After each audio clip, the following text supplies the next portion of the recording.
Let's cut across right now to Member of Parliament Rajya Sabha from Shiv Sena UBT, Priyanka Chaturvedi. She was part of one of the delegations, the 7 of them, that had travelled the world with India's message of a new normal response to Operation Sindoor to Pakistan fomenting terror on Indian soil.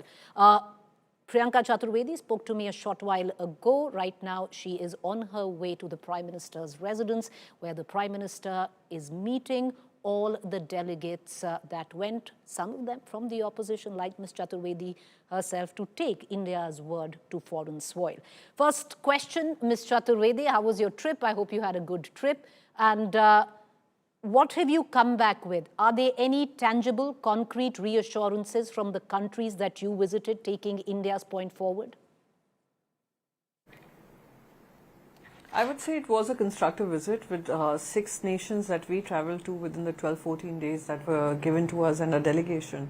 And in those 6 countries, we managed to meet up with legislators, with ministers, with the Indian diaspora, with the think tanks, with the media, parliamentarians across board from different political parties, India and that respective countries, friendship groups, deputy speakers, president of Bundestag. So those are the kind of people we managed to meet, and whatever India's Operation Sindoor was, we briefed them about it. They had some questions which we could bring clarity to. So I would say all in all, we could put India's story at the forefront, cutting across political parties as a delegation. Priyanka Chaturvedi, there is criticism that there has been a lack of high-level administrative engagement with the delegations that went to various countries. You visited, parts of Europe. Was there a sense that the people, the bureaucrats, the leaders that you met were not really at a level that should have been accorded to a delegation going from India? Do you want to clear that charge otherwise?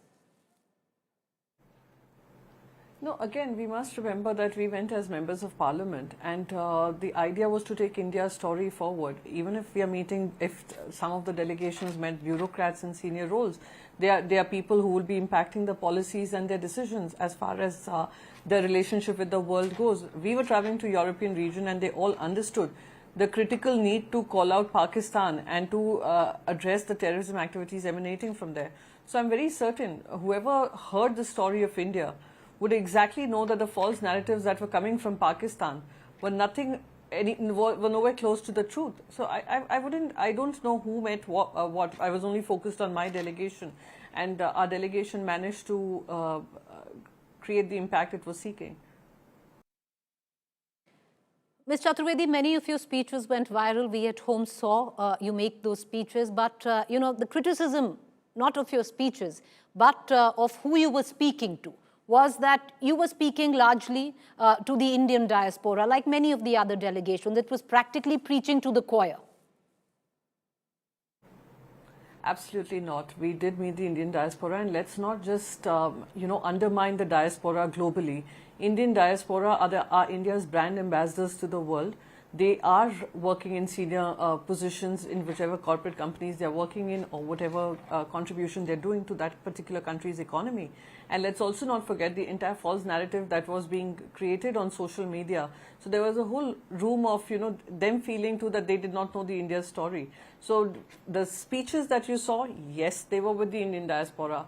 If you're saying that that was the only limited role we had, no, we did not. There were many off-camera conversations, many closed-door conversations, which are not in public domain, but have been spoken, and India's message has been taken across. Whatever clarity they were speaking was given to them. So just because those speeches have managed to go viral and were being covered live, does not necessarily mean our role was limited to meeting the Indian diaspora. However, we must be mindful of the fact that the Indian diaspora contributes to those economies globally, and they do have a voice and a skin in the game. No, fair point. Now, one of the biggest aims, Ms. Chaturvedi, and I'm sure you'll agree, was to go to these countries to change what their official position of neutrality was. Because most of these countries had empathized with India after the terrorist attack on Pahalgam. But post-Operation Sindoor, most of these countries had taken a neutral stand. And that was the reason why these delegations, one of the aims of the delegation or the objective was to go and speak to these countries to pull away from that neutral, that stand of neutrality and side with India. Was that objective achieved from any of the countries that you traveled to? Oh, absolutely. There was no neutrality. Let me assure you of this. There was no neutrality when we were talking amongst ourselves. We were talking to the delegations and to the ministers. They were very clear that India's right to respond was the right thing to do, and they totally condemned the terrorism attack that was emanated from Pakistan. At least in all our meetings, we did not hear anyone even asking for a shred of evidence, so-called evidence that Pakistan keeps speaking about. They were pretty convinced that Pakistan has been sending terror across the border, as well as how it is going to perhaps impact even their regions, considering even the European region is battling with the kind of fundamentalism and extremism that is happening. They are also aware that indoctrination comes from Pakistan. They are also aware that what Operation Sindoor did was an attack on those terror camps which are designated by the United Nations. So what our ask was that we are not coming here for loans. We are not asking you to, help us, aid us economically. What we are trying to tell you is what we are being impacted by over decades is going to come to your doorstep too. And Pakistan, whether it was Al-Qaeda, whether it is Osama bin Laden, whether it is Hafiz Saeed, Lashkar-e-Taiba, the Resistance Front, they all are headquartered there. And this is not something we are saying. The United Nations recognizes it.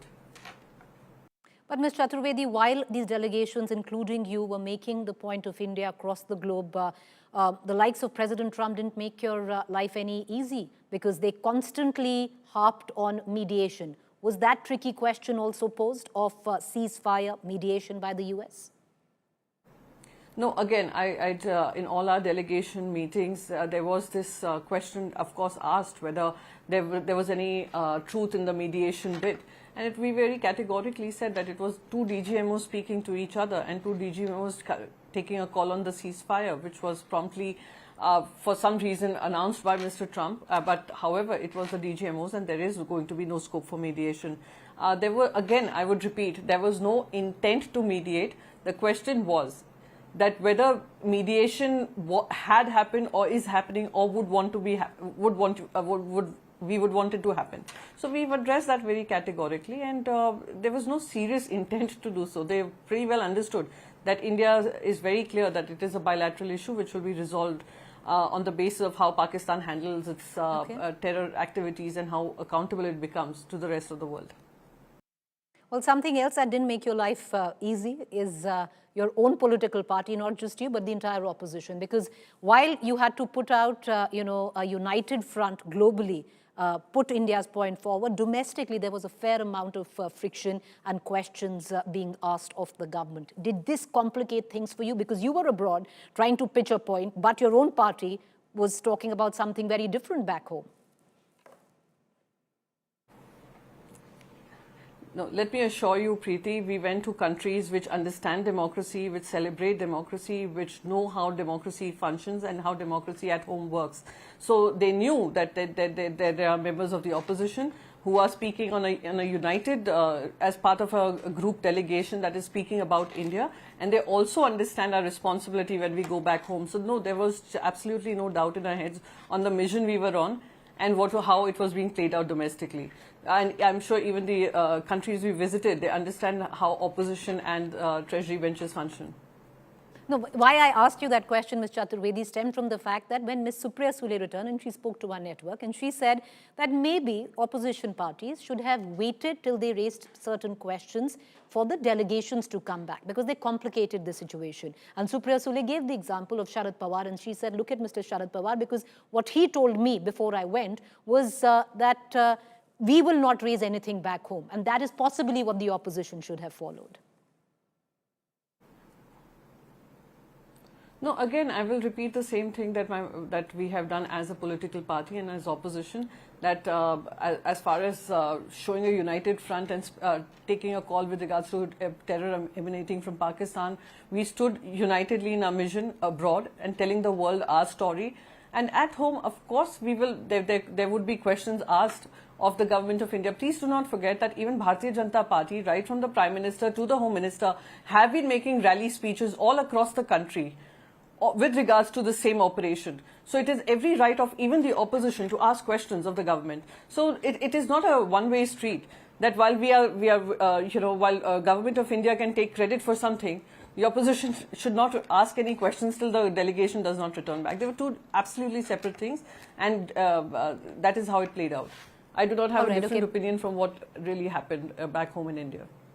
So, Ms. Chaturvedi, I'll ask you one final question and I'll ask you two separate things. At one end, it was the global outreach. You were part of the government putting India's point forward. On the other, the domestic questions that still exist. How would you put them together net on the big takeaways? I think internationally, at least the region we went to, and we traveled the maximum number of countries. We had 6 countries to to travel to and to explain our point of view. All in all, I think India could effectively put its point of view across. There was a lot of disinformation that was coming from Pakistan, which had some doubts in the minds of the people we were meeting, but that also got clarified, especially with regards to the Indus Water Treaty and Pakistan's entire narrative of, oh look, they are going to keep us away from the waters and not provide us water, and it's like an act of nuclear war. So those kind of things were clearly clarified to them and brought on the table and explained to them. Having said that, yes, I think it was a very satisfying trip in the sense that what the mission we went for, we could speak to a large diaspora of people, large gamut of people. At the same time, back home, if you ask me what are the questions, the first likely question is, how did this intelligence failure happen? If everything is normal in Kashmir, how did these terrorists manage to seep into the country and now still on the run? So how do we ensure that those people are also held accountable and there's a sense of closure for those victims and their families who passed away? Then also, what is the government of India going to be doing in terms of future relations with, with whether it is China, with the US, with the European region, and how are we going to address some concerns which address our national security issues? So those are things which we will definitely ask of our government of India. But that, as a member of the opposition in India, as part of the democratic process that exists in India, vis-a-vis what we need to do as ambassadors sent on a delegation on a mission abroad. All right, Ms. Chaturvedi, appreciate you joining us. Thank you there, and thank you for putting India's point forward on a global stage. Thank you.